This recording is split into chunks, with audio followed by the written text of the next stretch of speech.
ഒന്ന് ഔലിയാക്കന്മാരെ കൂട്ടത്തിൽ നിന്ന് നേതാവാകുന്ന വലിയ മഹാനാണ്. അതാരാ? അബൂബക്കർ റളിയല്ലാഹു തആല അൻഹു. അമ്പിയാക്കന്മാർ കഴിഞ്ഞാൽ ഏറ്റവും ശ്രേഷ്ഠമുള്ള ആൾ അബൂബക്കർ റളിയല്ലാഹു ആണെന്ന് മനസ്സിലാക്കണം. മനസ്സിലാക്കിയാൽ പോരാ, അത് വിശ്വസിക്കണം. ആ വിശ്വാസമാണ് യഥാർത്ഥത്തിൽ അഹ്ലു സുന്നത്തി വൽ ജമാഅത്തിൻ്റെ വിശ്വാസം. അപ്പം കണ്ട അത് അബൂബക്കറാണെന്ന് പിന്നെ പറഞ്ഞു. എന്നാൽ വലിയനും നബിയും മാത്രം പറഞ്ഞാൽ മതിയായിരുന്നു, അത് നിർത്തിയില്ല.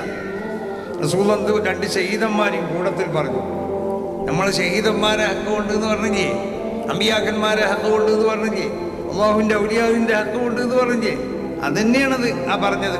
ഹക്ക് കൊണ്ട് എന്നുള്ള വാക്കോട് ഉപയോഗിച്ചില്ല എന്നുള്ളൂ. അല്ലെങ്കിൽ റസൂലുള്ളാഹിക്ക് ഉസ്മത്തിയാ ഉഴുതനി അടങ്ങുമെന്ന് പറഞ്ഞാൽ പോലെ, എന്നാൽ ഉഴുതടങ്ങൂലേ. പക്ഷെ അതിൻ്റെ കൂടെ കൂട്ടി പറഞ്ഞു ദാവൂദ് നബിയാണ് കേട്ടോ, ഒന്ന് വലിയാണ്, മറ്റേ 2 ഷഹീദന്മാരുമാണ്. എന്തിനു വേണ്ടിയാ? ഈ ഉമ്മത്താവുന്ന നമ്മളെ പഠിപ്പിക്കാൻ വേണ്ടിയിട്ടാണ്. നിങ്ങൾ ചില സംഗതികൾ ആവശ്യപ്പെടുമ്പോൾ അതിന് ചില വസായിത്ത്, ചില വസീലകളിലേക്ക് ആവശ്യമാവും. അള്ളാഹുവിൻ്റെ അമ്പിയാക്കന്മാരെ കൊണ്ട് നീ തവസ്സുൽ ചെയ്തു, അള്ളാഹുവിൻ്റെ ഔലിയാക്കന്മാരെ കൊണ്ട് തവസ്സുൽ ചെയ്തു, അള്ളാഹുവിൻ്റെ ശുഹദാവിനെ കൊണ്ട് തവസ്സുൽ ചെയ്തു. ഇതാ പറഞ്ഞത്. അത് പറഞ്ഞപ്പോൾ ഉഹദ് അവിടെ അടങ്ങി. ഇത് അത്ഭുതമല്ലേ? അപ്പോൾ അത്ഭുതങ്ങൾ അള്ളാഹുവിൻ്റെ അമ്പിയാക്കന്മാർ കാണിക്കും. പക്ഷെ അതിനെ അതിജീവിക്കാൻ ലോകത്തൊരു ശക്തിക്കും സാധ്യമല്ല.